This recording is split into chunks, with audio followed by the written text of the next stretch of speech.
High everyone, welcome to my channel Salma blogging and cooking. আশা করছি আপনারা সকলে ভালো আছেন, আমিও ভালো আছি। আজকে আপনাদের সাথে শেয়ার করব চিংড়ি কাবাব। তো এই চিংড়ি মাছের কাবাবটা কিভাবে বানিয়েছি পুরো প্রসেসটাই আপনাদের সাথে শেয়ার করব। ভিডিওটা দেখতে থাকুন, কোনো রকম স্কিপ করবেন না। তো এখানে আমি মাঝারি সাইজের চিংড়ি মাছ নিয়ে নিয়েছি, খুব বড়ও নয় আর খুব ছোটও নয়, মাঝারি সাইজের চিংড়ি মাছ নিয়েছি। আপনারা যেরকম সাইজ পারেন করতে পারবেন, কিন্তু রেসিপিটা একই প্রসেসে থাকবে।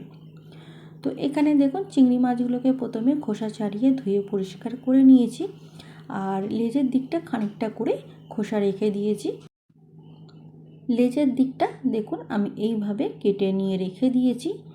তো এইটা কাজে লাগবে, এইটা ফেলবেন না, এইভাবে লেজের নিচেটা কেটে রাখবেন। আর বাকি চিংড়ি মাছের যে মাংসটা রয়েছে, চিংড়ির মাছটা আর কি, সেইগুলো এইভাবে কুচি করে কেটে নেবে। আর এই লেজগুলো ফেলবেন না, আবার বলে দিচ্ছি, লেজগুলো অতি অবশ্যই রেখে দেবে।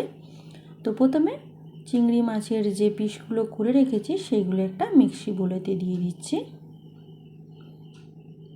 একটা পেস্ট বানিয়ে নেব, সেই জন্য দিয়ে দিচ্ছি বোলের মধ্যে বা মিক্সি জারের মধ্যে।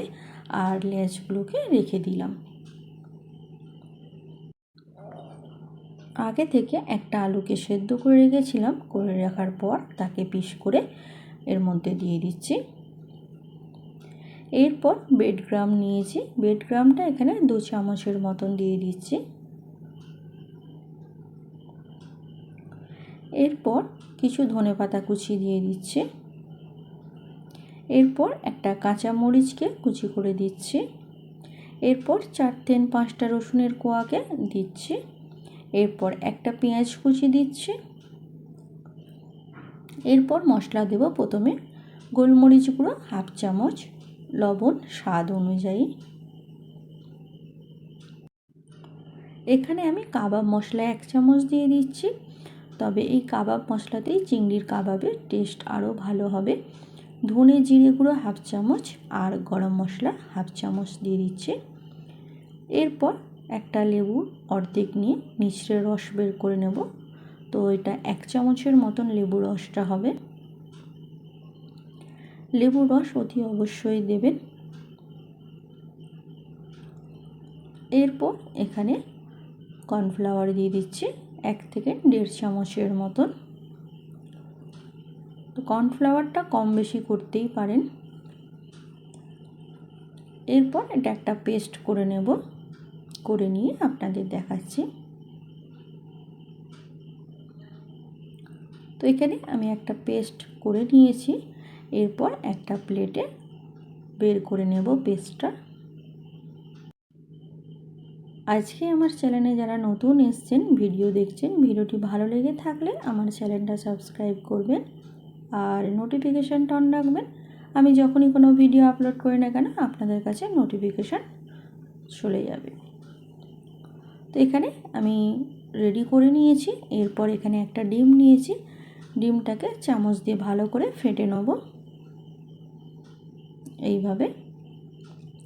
এরপর ব্রেডগ্রাম নিয়েছি, এখানে প্রায় 1 কাপের মতন ব্রেডগ্রাম নিয়েছি।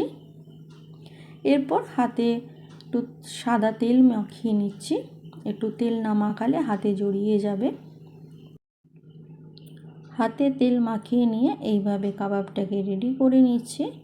আর যে আগে থেকে আমি লেজগুলো তুলে রেখেছিলাম মাছের, সেই লেজটা এর মধ্যে দিয়ে দিচ্ছি। এরপর ডিমের মধ্যে ডুবিয়ে নেব, নিয়ে ব্রেডগ্রাম দিয়ে কোট করে নেব।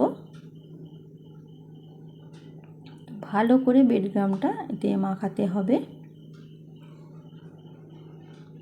তো আমি চেপে চেপে ভালো করে ব্রেডগ্রামটার মধ্যে মাখিয়ে দিচ্ছি। তো দেখুন এইভাবে আমি একটা রেডি করে নিলাম, আপনাদের একটু কাছ থেকে দেখিয়ে দিচ্ছি। এরপর আর একটা এইভাবে রেডি করে নেব। হাতে অল্প করে একটু পেস্টটা নিয়ে নিচ্ছি, নিয়ে এর মধ্যে সেই একই প্রসেসে মাছের লেজটা এইভাবে দিয়ে দিচ্ছি। আবার সেই একই প্রসেসে ডিমের মধ্যে এটা ডুবিয়ে দেব। দেবার পর বেডগ্রাম দিয়ে কোট করে নেব, বা এটা ভালো করে বেডগ্রাম দিয়ে মাখিয়ে নেব।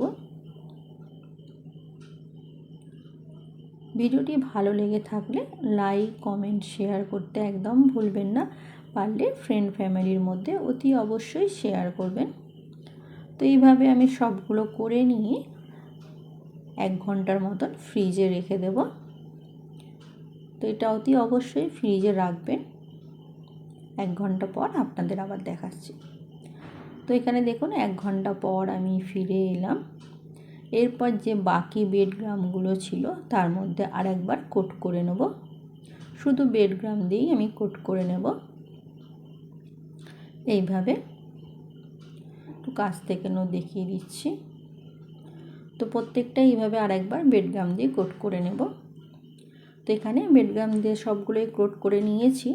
এবার আমি ফ্রাই করে নেব কাবাবগুলোকে।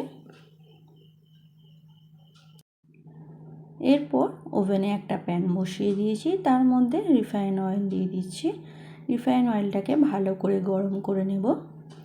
যখন ভালোভাবে গরম হয়ে আসবে তখন এর মধ্যে চিংড়ি মাছের যে কাবাবগুলো রেডি করে রেখেছিলাম সেগুলো ফ্রাই করতে দিয়ে দিলাম। কিছুক্ষণ একইভাবে রাখার পর এইভাবে কাঁটা চামচ দিয়ে প্রথমে হালকা করে একটু নাড়াচাড়া করে নেবে।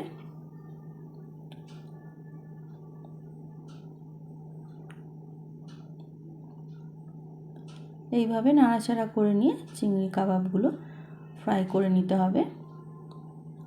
নিচের দিকটা ভাজা হয়ে গেলে সাইডগুলোকেও এইভাবে উল্টে নিয়ে সাইডগুলোকে ভাজা করে নিতে হবে।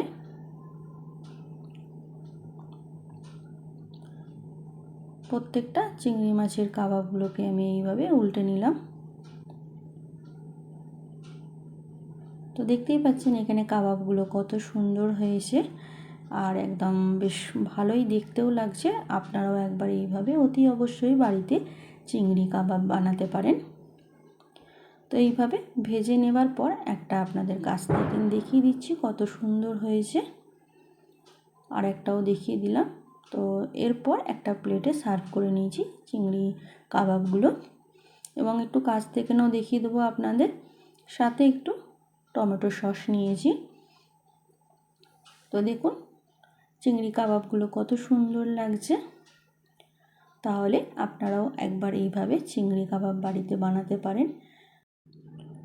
আজ এই পর্যন্তই। আবার আপনাদের কাছে নতুন একটা ভিডিও নিয়ে আসবো। ভালো থাকবেন, সুস্থ থাকবেন, নিজেও ভালো থাকবেন, অপরকেও ভালো রাখবেন। Thanks for watching my video. Take care.